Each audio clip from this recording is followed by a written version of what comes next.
بسم الله الرحمن الرحيم الحمد لله رب العالمين والصلاة والسلام على أشرف الأنبياء والمرسلين سيدنا محمد وعلى آله وأصحابه ومن تبعهم بإحسان إلى يوم الدين وسلم تسليما كثيرا أما بعد. Ikhwani, as we continue with the book Hilyatu Taalib al Ilm, Hilyatu Taalib al Ilm, the beautification or adornment of the student of knowledge of Sheikh Bakr Abu Zayd rahimahullah tabaraka wa ta'ala rahmatan wasi'ah. We ask Allah tabaraka wa ta'ala bifadlihi wa manni, as He has gathered us here, that He gives us the tawfiq and sadad and makes our intention that which is sincerely for His sake alone. Ikhwani, the Shaykh first started with the first chapter of Adab Taalib al Ilm fi nafsi, the characteristics that is expected of student knowledge for him to have, and that is the way that he behaves towards knowledge and those who are around him.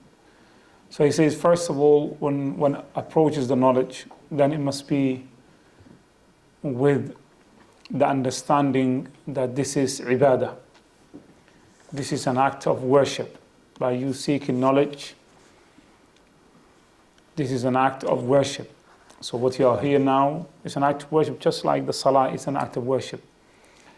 And for this to have the benefit intended, and for you to benefit from it, requires one, for you to be sincere, to have ikhlas, and you do it for the sake of Allah tabaraka wa ta'ala. And two, you attain this knowledge and you apply it in the manner that the Nabi sallallahu alayhi wasallam has taught us. So you take the knowledge with sincerity and you apply it, and this is where it's called mutaba'ah. And this knowledge that you've taken also and you're applying it, it must be according to how the Sahaba radiallahu ta'ala anhum have applied it. And this is your mizan. This is the measurement. It must be, as the Shaykh says, kun ala jadati salaf salih. Be upon their methodology, the way that you execute. When you hear qala Allah wa qala Rasul and you apply, whether it is your action, whether it is what you are saying, whether it is your understanding, the mizan, the stick of measurement is how the Sahaba radiallahu ta'ala anhum understood it. And when these principles are correct, then the Shaykh followed that up and he says, mulazamatu khashyatillah. And it is natural for you take the Quran and you take the Sunnah according to how the Salaf of this Ummah have taken it, it will produce certain consequences.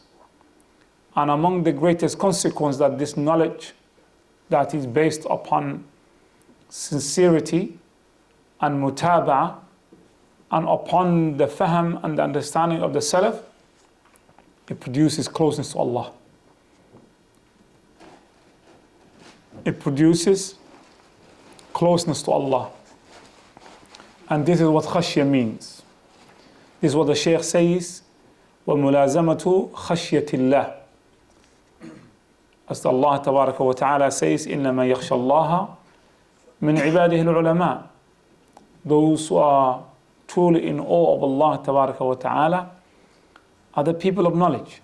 So what that means, the more you are upon what was mentioned so far, your sincerity, your mutaba'ah, following, and the way of the Salaf of this ummah. The more you are on this, the more khashya you would have.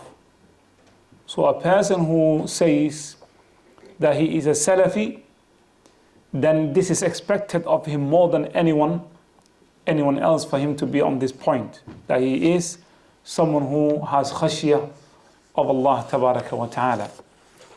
Then the Shaykh, after mentioning having this khashya, he says, then this khashya also, if it is correct, it is not something which would be with you on certain occasions and certain places, but rather it is something which affects your behavior in all places and all times. And this is where he followed up with the next point, which is dawamu al-muraqabah, for you to continually be aware that Allah tabaraka wa ta'ala can see you, and Allah tabaraka wa ta'ala can hear you.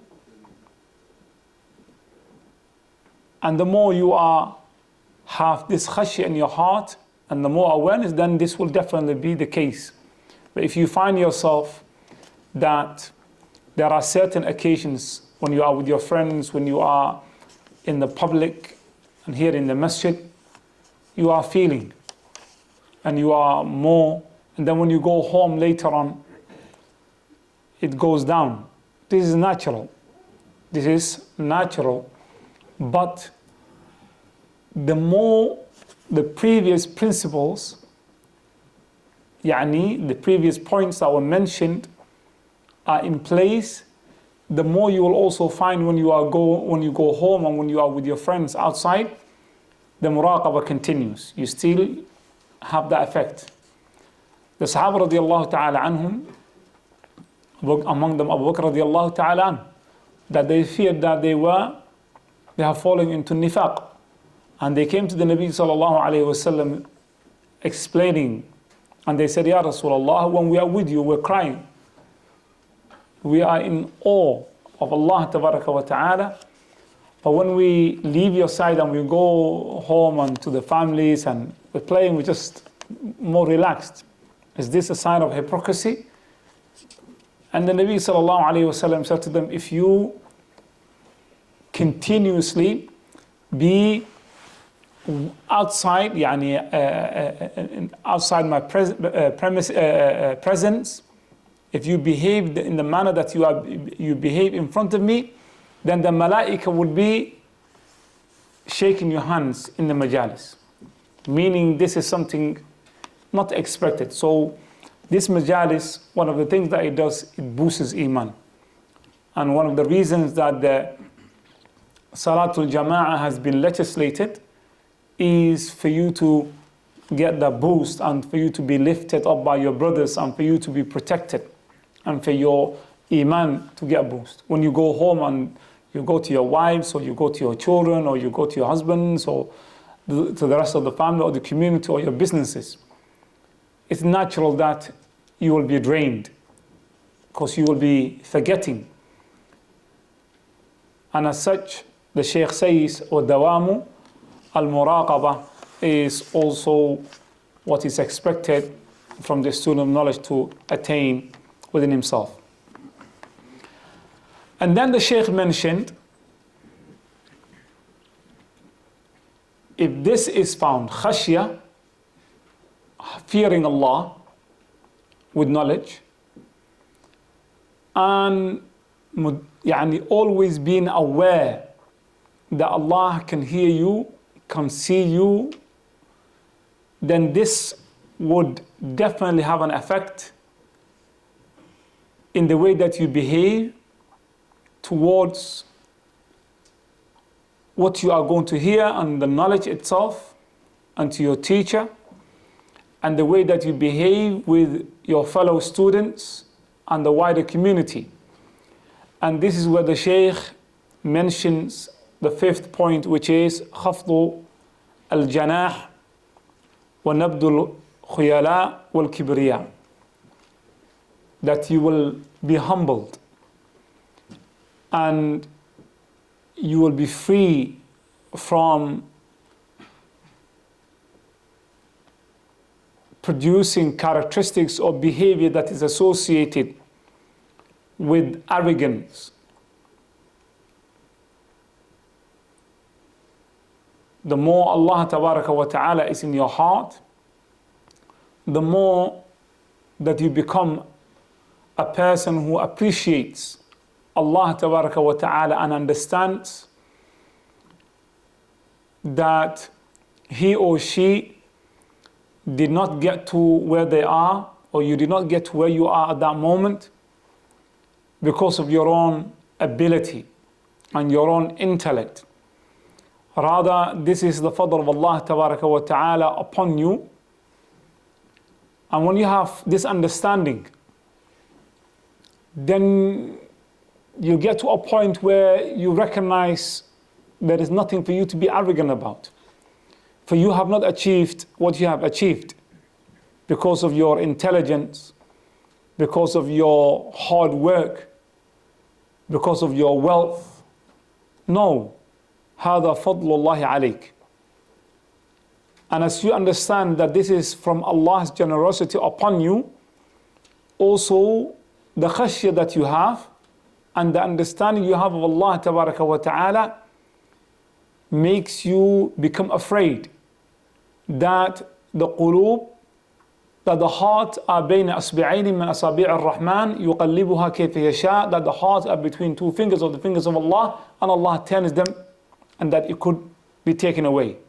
وَإِن تَتَوَلَّوْا يَسْتَبْدِلْ قَوْمًا غَيْرَكُمْ ثُمَّ لَا يَكُونُوا أَمْثَالَكُمْ. That Allah Tabaraka wa Ta'ala could replace you and take away everything from you.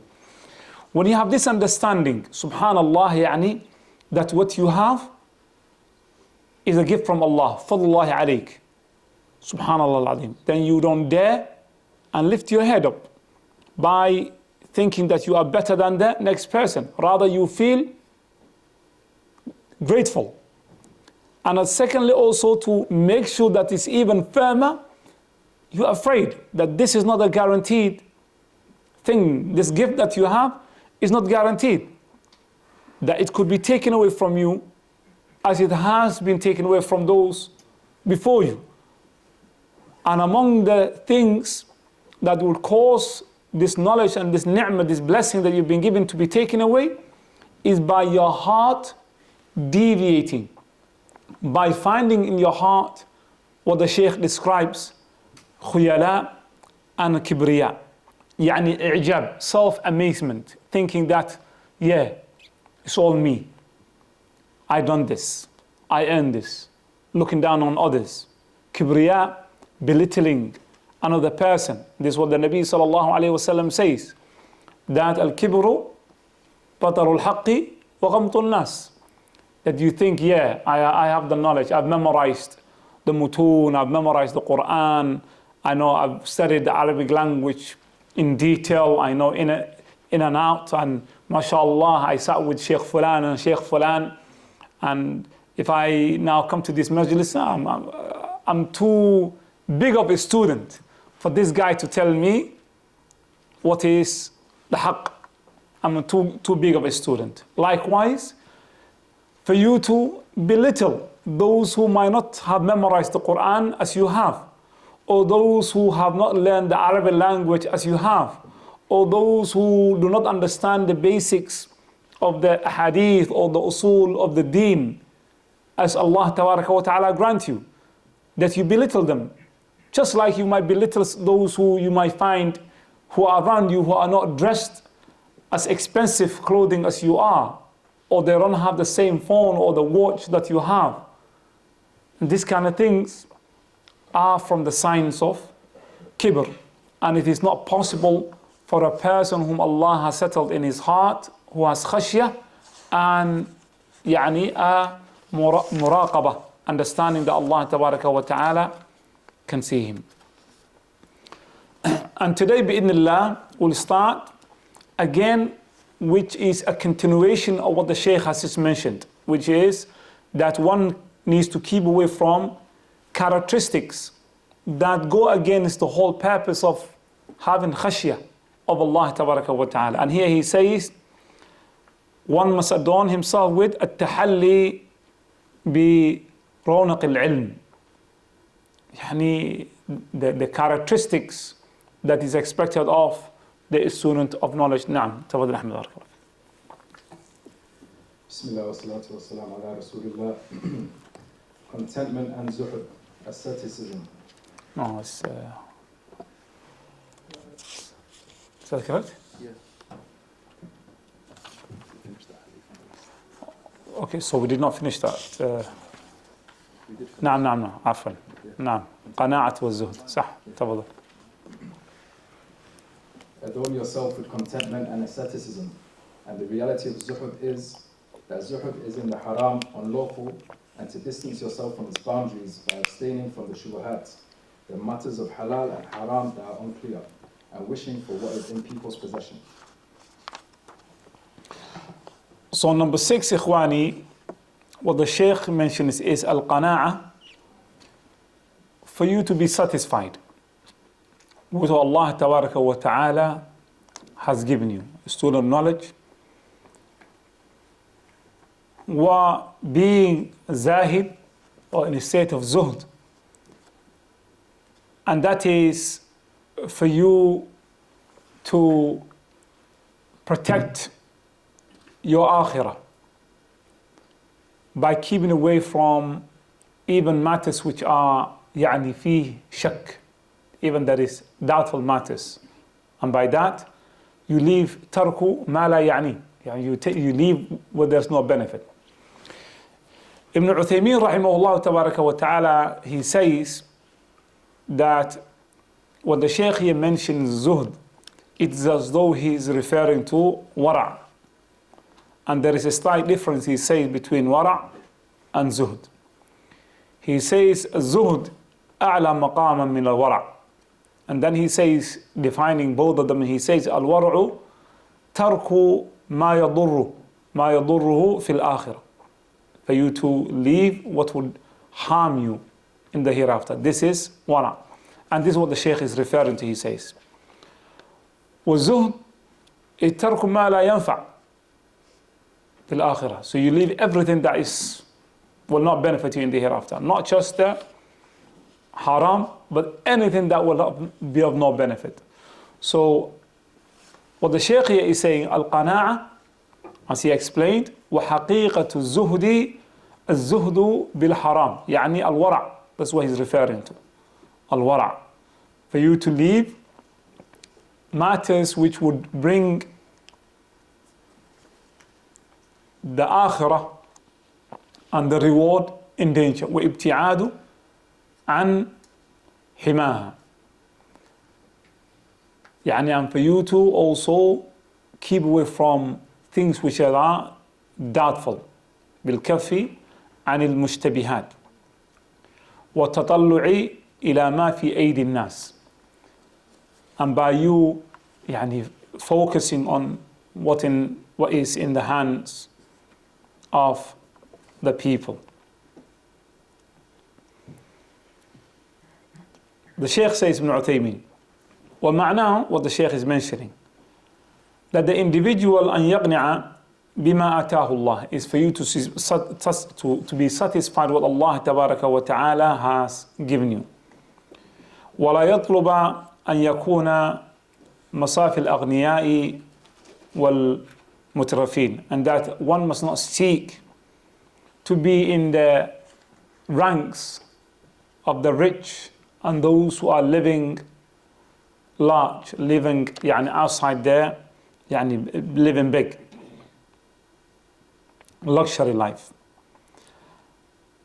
Then the Shaykh mentions, he says, explaining, there are those students of knowledge that you will find them that they will try and imitate the rich and the wealthy and those who are living luxurious life, to the extent some of them might put a burden upon themselves that they will even get debts to buy clothing and cars and do this. وهذا خطأ, and this is wrong.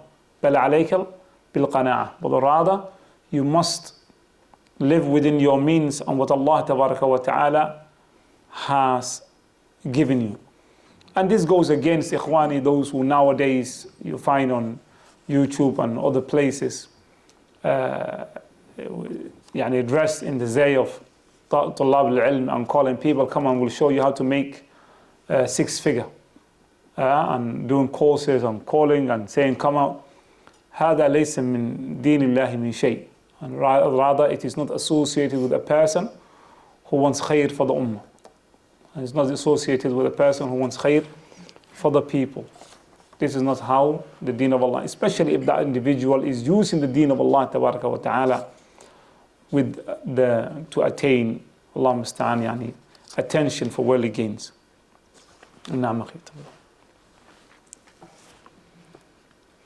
It was narrated that Imam al-Shafi'i, rahimahullah, said, if a person sincerely advised the wisest of people, he would encourage him to be amongst the ascetic people by becoming one of them.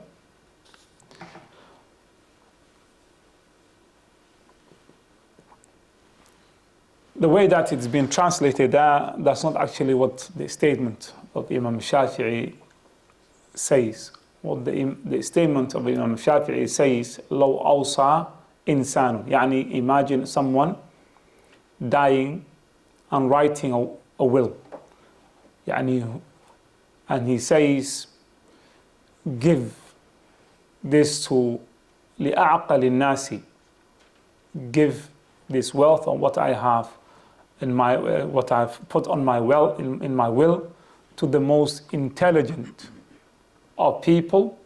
Then Imam Shafi'i is saying, if that was the case, imagine someone saying, pass my wealth and give my wealth or what I've given as in my will to the most intelligent of people. Then he says, صُرِفَ إِلَى الزُّهَّادِ, then this would have been given to the people of Zuhad. So meaning the Shaykh Imam Shafi'i rahimahullah tabaraka wa ta'ala is referring to the most intelligent of people are the Zuhad, the ones who they prioritize, and the priority is the akhirah. They're the most intelligent.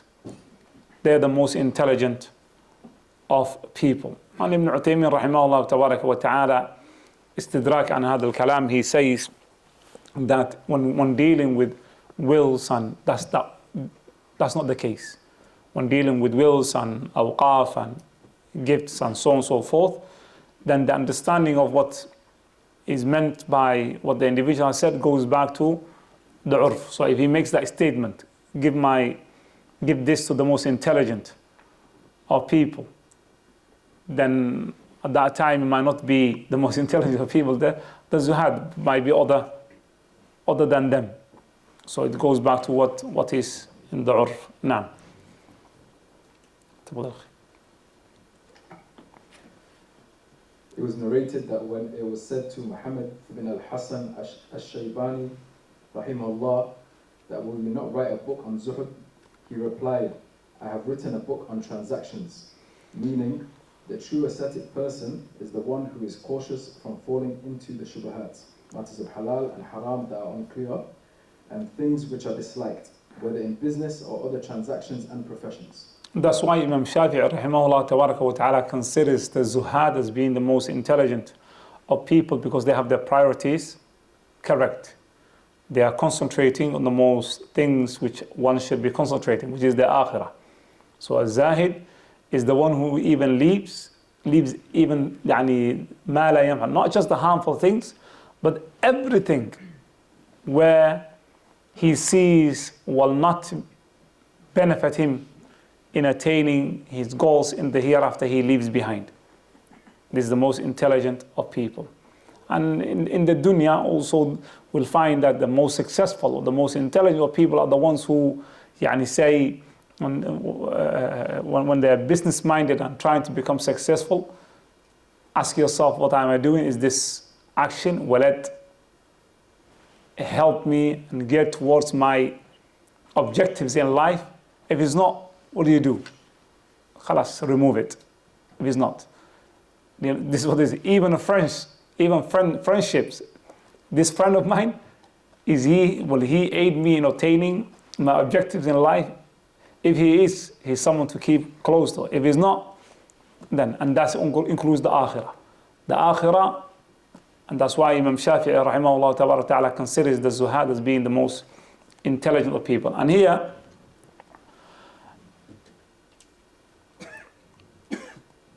Muhammad ibn Hassan, when he was asked regarding to write a book regarding zuhd, yani leaving the dunya for the akhirah, then he replied, صنعت كتابا في البيوع. يعني I wrote a book regarding transactions. Because a person who is a zahid is someone who knows where the halal from the haram. Yeah, everything is clear to him. Everything is clear to him. He knows. And the more you know of this, then bi'idhnillah, the more safer you will be. Naam. Therefore, the seeker of knowledge should be moderate in his lifestyle in a way that does not dishonor him, by maintaining himself and those who are dependent upon him, so he does not put himself into a position of humility and shame. No. So it has to be balanced. It has to be balanced. Some people among the Sufiya, for instance, they misunderstand what being Zahid means. And they use the abandonment of the dunya as a pathway of getting closer to Allah. But rather, the abandonment of the dunya comes as a result of your prioritization and wanting the akhirah. And the difference between is that a zahid, as some of the scholars have mentioned, is a person has reached a level of zuhd when, if he was to get given £1 million now, it will not increase him the slightest of happiness.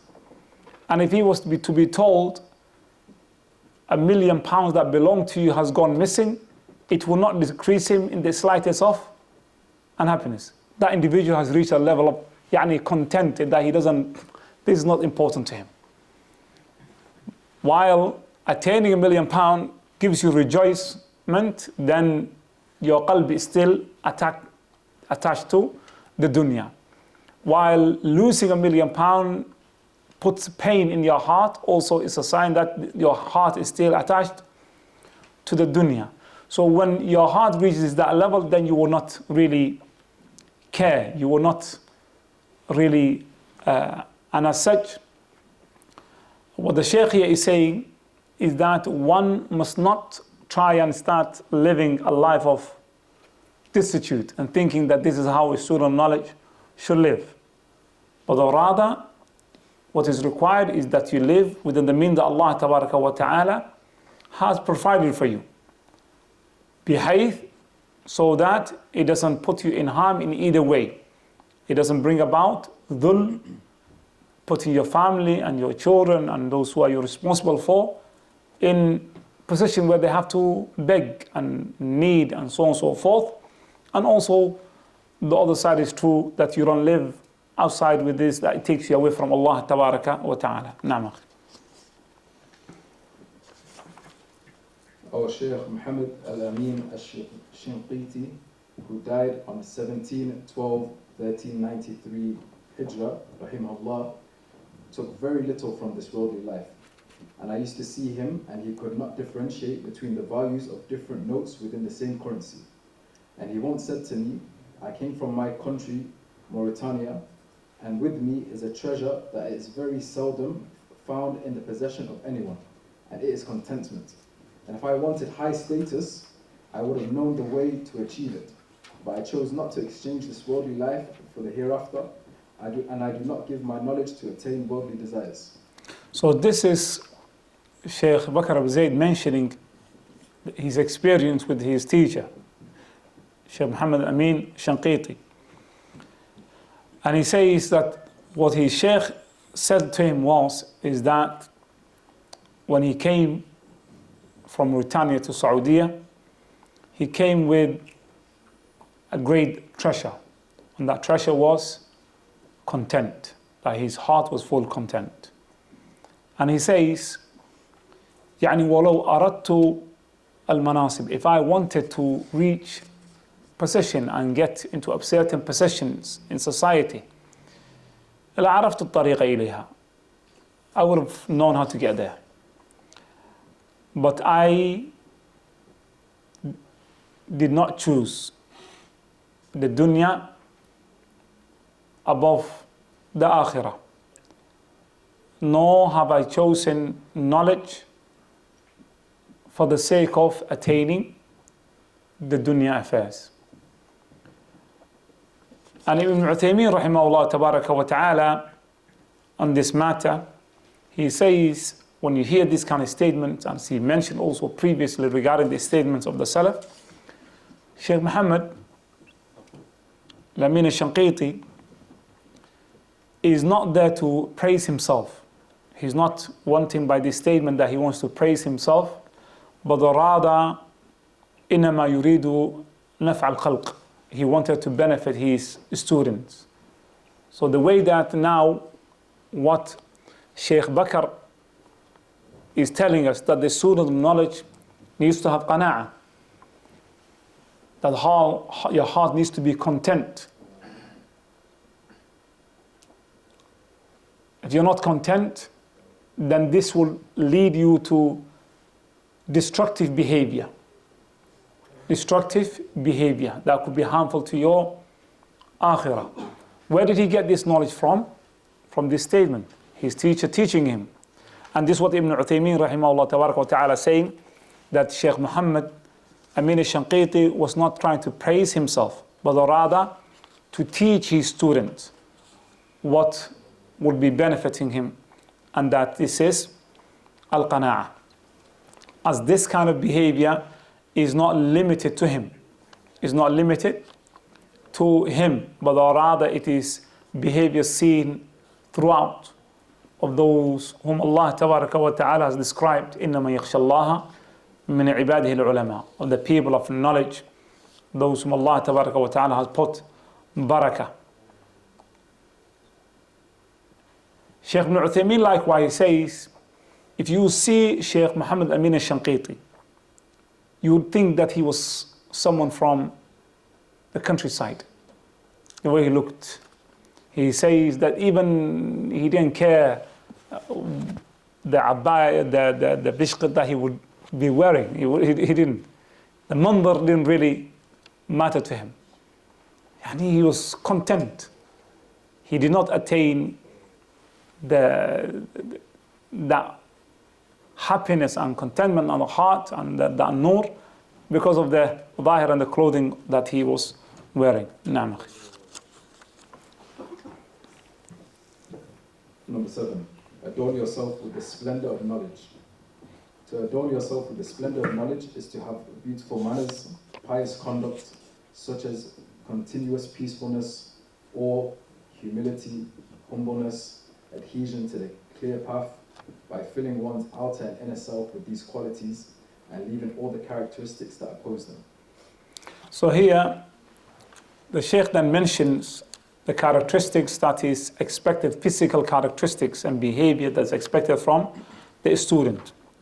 And that he says that the student of knowledge should be associated with someone who is not be loud, someone who is silent, who is known to be serious in his objectives, that someone who is calm, someone who is humble, who's in terms of adheres to the evidence, and that what is in the batin internally exists also resonates externally.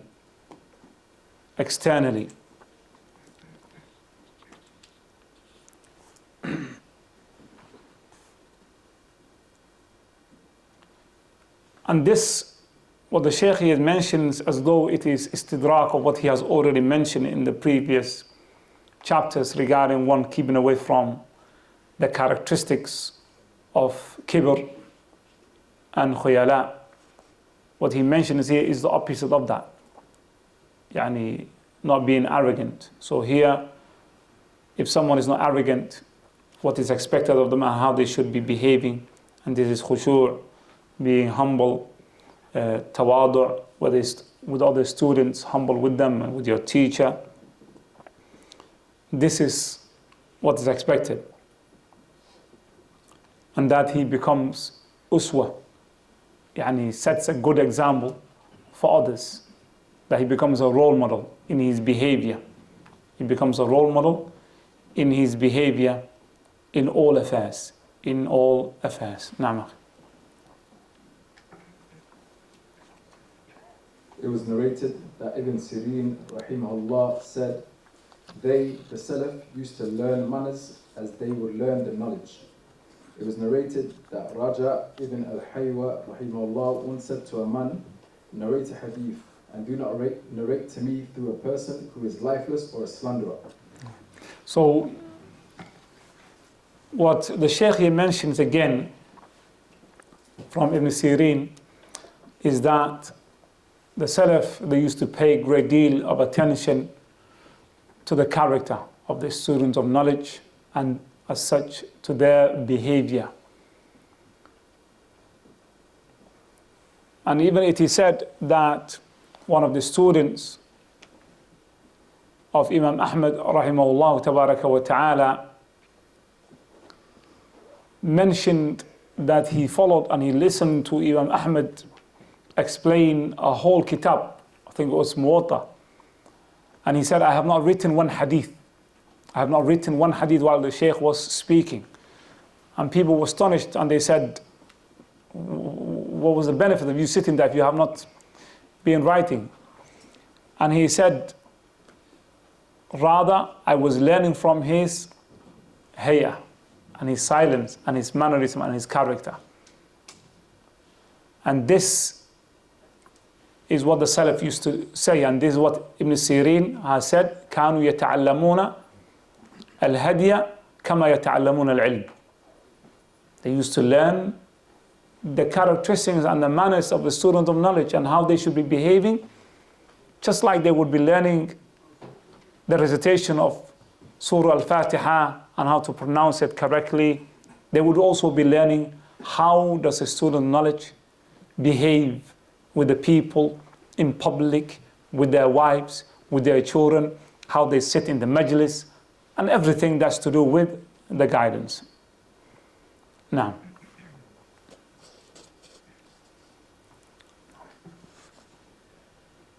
and then he commented further by saying, it is incumbent upon the seeker of hadith to refrain from play, idle fiddling, and displaying vulgar manners in the gatherings by acting foolishly, giggling, laughing loudly, or excessive and continual joking. For indeed, joking is only permissible if it is in small amounts, and if it is occasional and subtle, and the type that does not exceed the boundaries of good manners, and the way of knowledge. As for continual joking, and that which is vulgar and foolish, and that which arouses bitter feelings and attracts evil, then it is blameworthy. Excessive joking and laughing degrades your rank and your honor. There is a saying, whoever is excessive in something will be recognized by it. So avoid these flaws in your gatherings and in your speech. no. So what the Shaykh again says is a confirmation of what he has already mentioned, as he mentioned that these are the characteristics that is expected from the student of knowledge. He now mentions the opposite, that the student of knowledge is not someone really you should expect in behaving in the ways of the ignorant people, that he should not be someone who is known all the time, like, is laughing loud, in terms of sitting in the place that they're not supposed to be sitting, doing things that they're not supposed to be doing, being also idle and being in a state of boredom. Or these are not a behavior that's expected of a student of knowledge.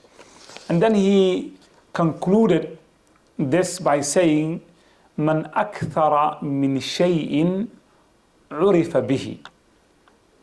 Statement that whoever is known to have certain characteristics, become known for that, then this becomes who he is. Yani if you're a joker, then no one is going to take you serious. No one is going to take you serious. وَالْعِيَادُ بِاللَّهِ, if you're someone who is a liar, then you will be known as such.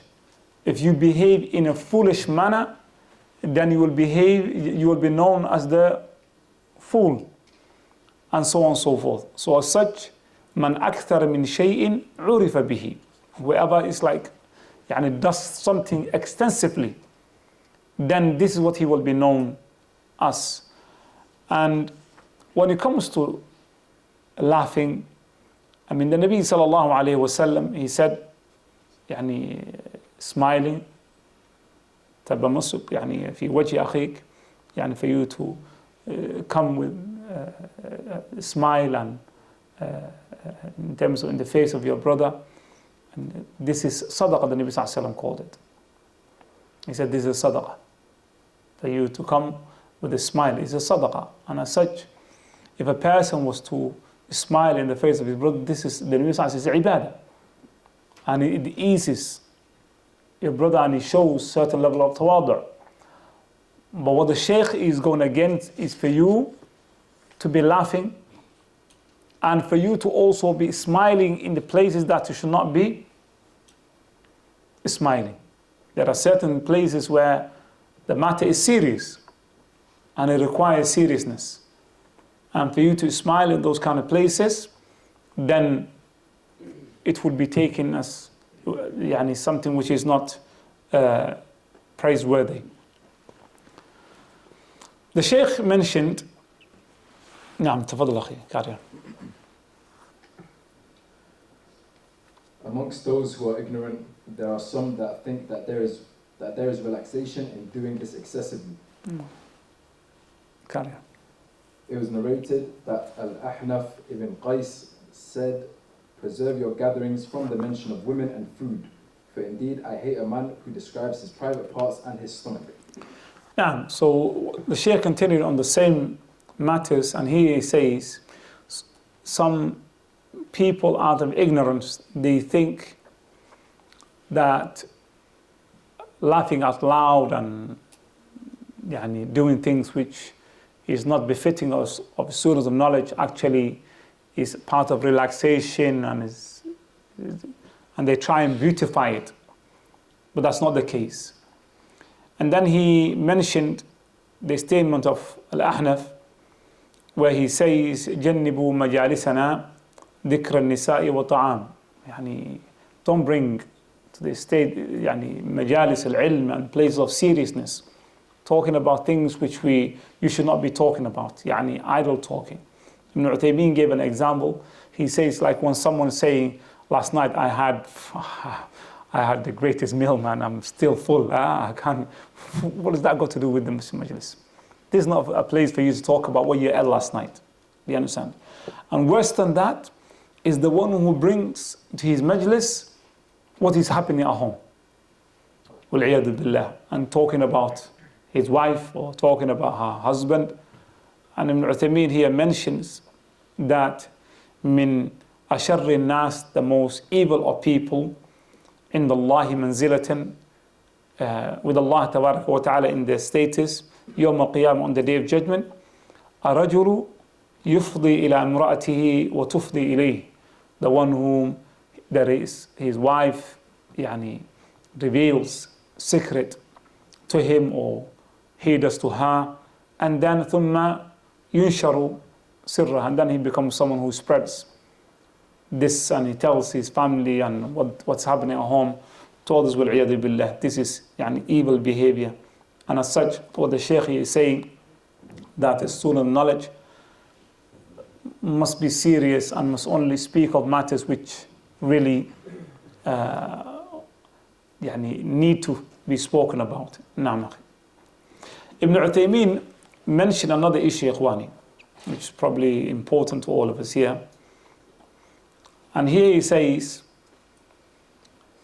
when we talk about keeping away from idle and playing about and things which have no benefit, does this include, he says, كرة القدم, leaving football, not playing football?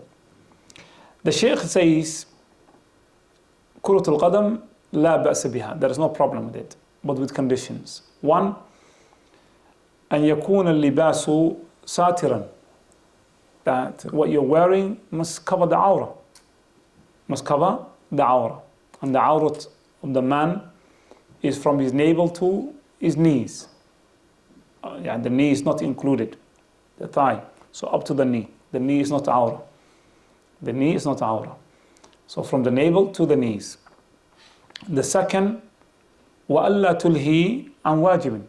That it must not lead to that you abandoning something which is obligatory. So that means the salah, salatul jama'ah, or even durus, seeking knowledge.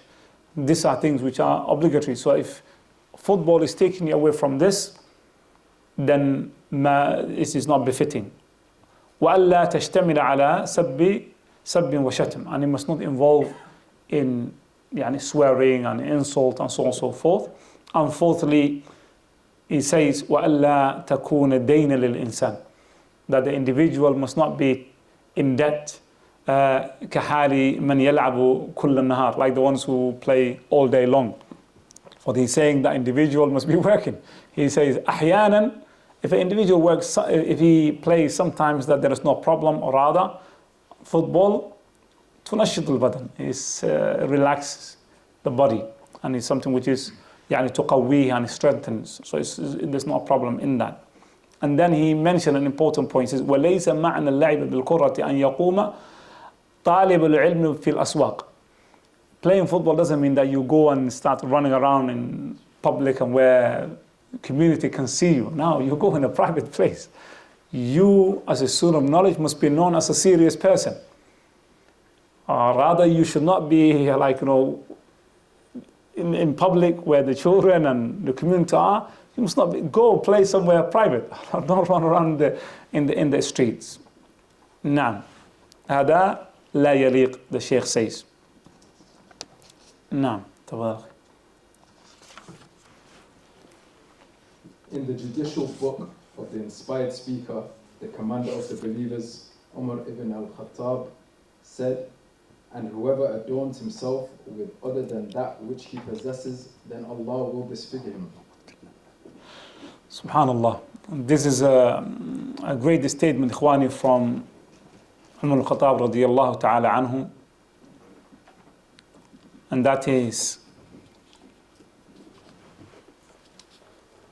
whoever claims that which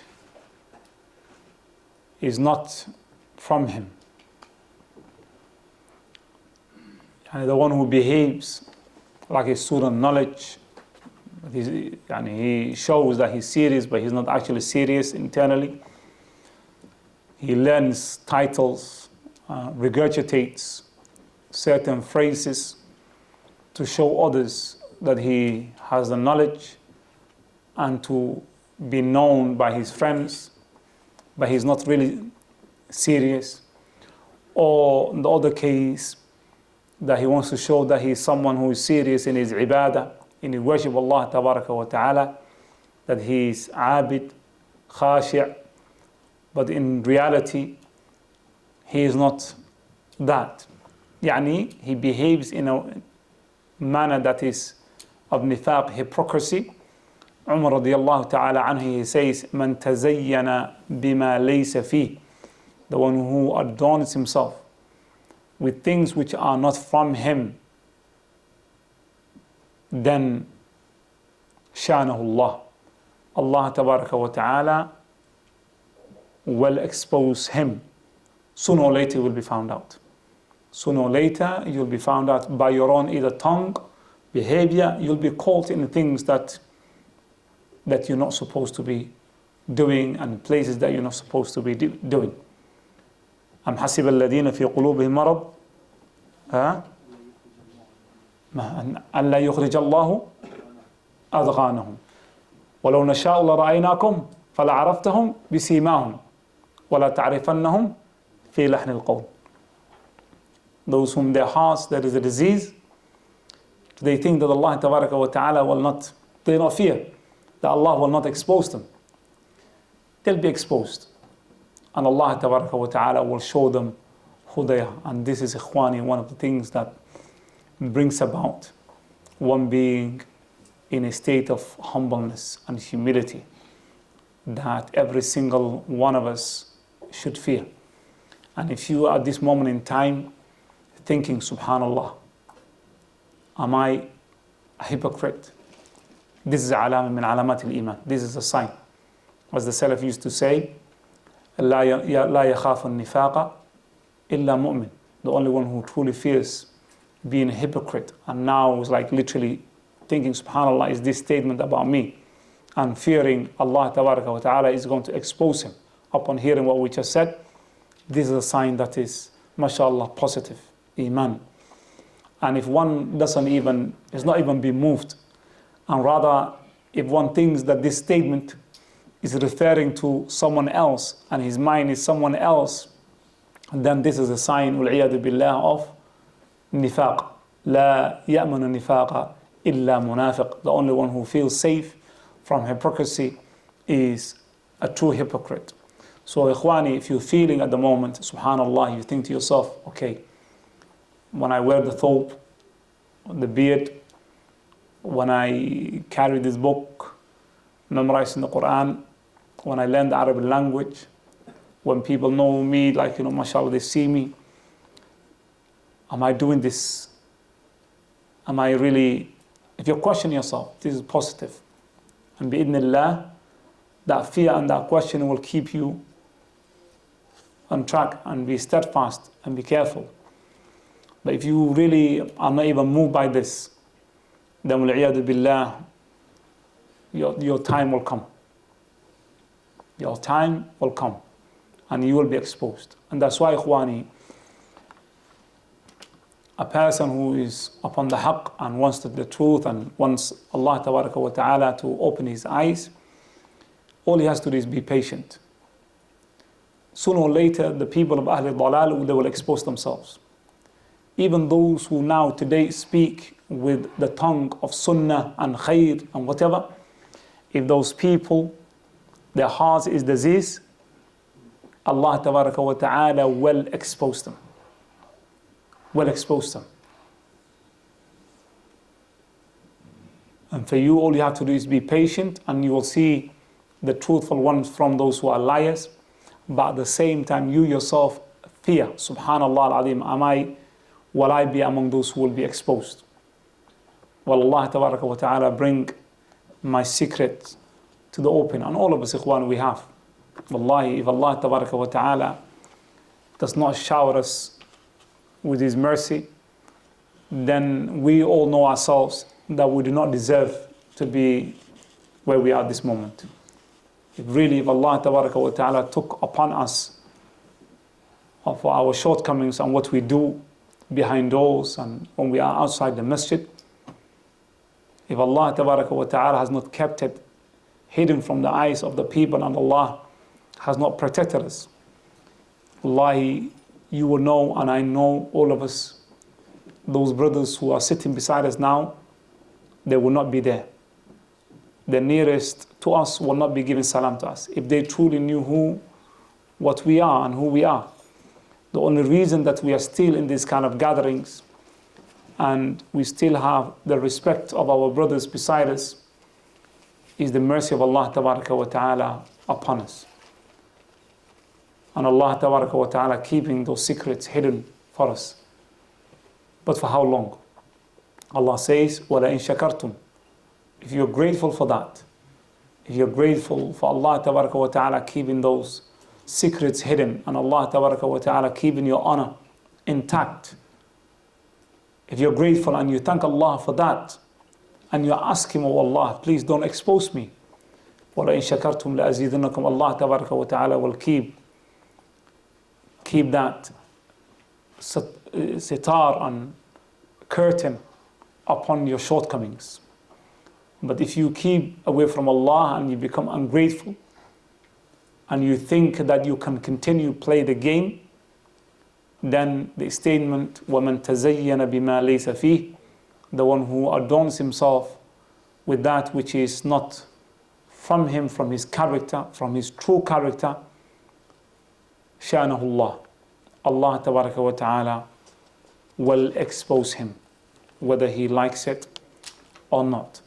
Allahumma musta'an. Al-jaza'u min jinsi al-amal. And bi-idhnillah, we'll stop there, ikhwani. Subhanakallah wa bihamdik. Wa ashhadu an la ilaha illa anta astaghfiruka wa atubu ilayk.